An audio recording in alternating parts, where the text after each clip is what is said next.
Hi guys, I'm Chloe Jones and I'm one of Motorsport UK's scrutineers. So I hope you're all staying well during this time, and also hope you're all staying home and listening to government advice. So I've put this little video together just to run through with you some safety checks that we do with protective clothing at Scrutineering. If you're a competitor, take note, this might help you out when we get back racing. So you want to look at the helmet condition. Obviously this has got quite a few marks on it, but obviously these aren't damaging the structure of the helmet itself. So you want to check things are fastened in, how they're fastened, just have a real good scope over it. Also check about the mic's fixed and nothing has been modified to it, distorted in any way, and it's all in good condition. Obviously you can see.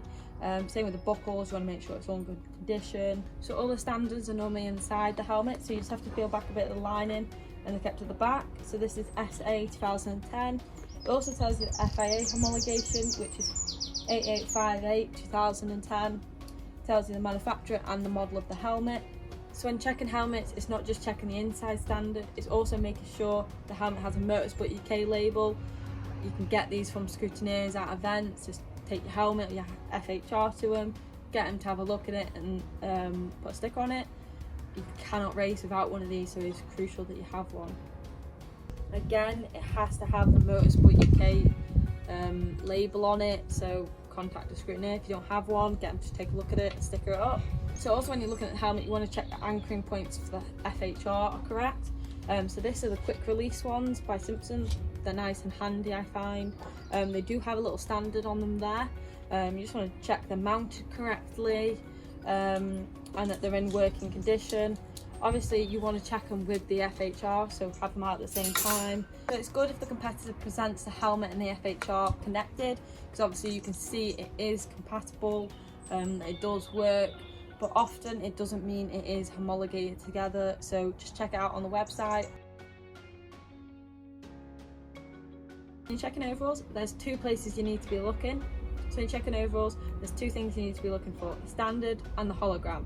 So on the back of the neck is normally the standard, which is 8856 2000. Tells you a little RS number, which helps you identify it in the FIA technical list, and then it tells you the year of manufacture. So again, you just want to hold them up and take a good look at them, look for any holes, check in certain places. I like to look in the armpits, also across the back here. It's a good line, down the bum and across the legs. You just want to check for any rips, checking all the stitchings, there's no holes. It's also good as well to check on the inside.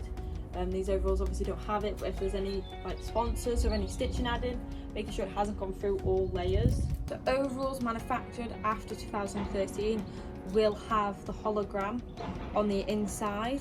This is just kind of in between the zip.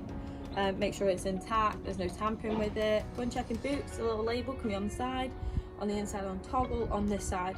The SFI standard is also all the way at the bottom here, so sometimes it's kind of hard to read with the laces. So basically I like to run my hand round the outside, just check how much give they've got. Obviously there, the sole is coming away from the boot.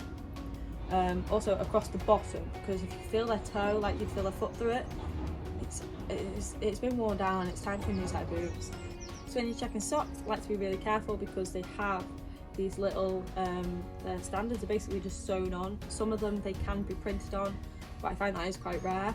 So basically when I'm checking them, I just stick my hand in, again just checking if there's no holes. You know, like socks, you always get it around the toes, don't they? There you get little holes. It's important as well to just make sure the standards both match. It's the same as kind of the clothing one, so it's 8856 2000 and 8856 2018. It should be on both of them and have the same branding, to check it's not sewn on in different places. I'm going to show you the whole long johns, but you can see that's where the label normally is. Like there's a bit of thread coming out. You just want to make sure it's not falling off, and if there's any holes, try not to rip it if you're going to pull it. Make sure they've got the hologram and the standard. These are normally at the bottom of the t-shirt. As you can see, if I hold it up now, you'll be able to see it very much at the bottom.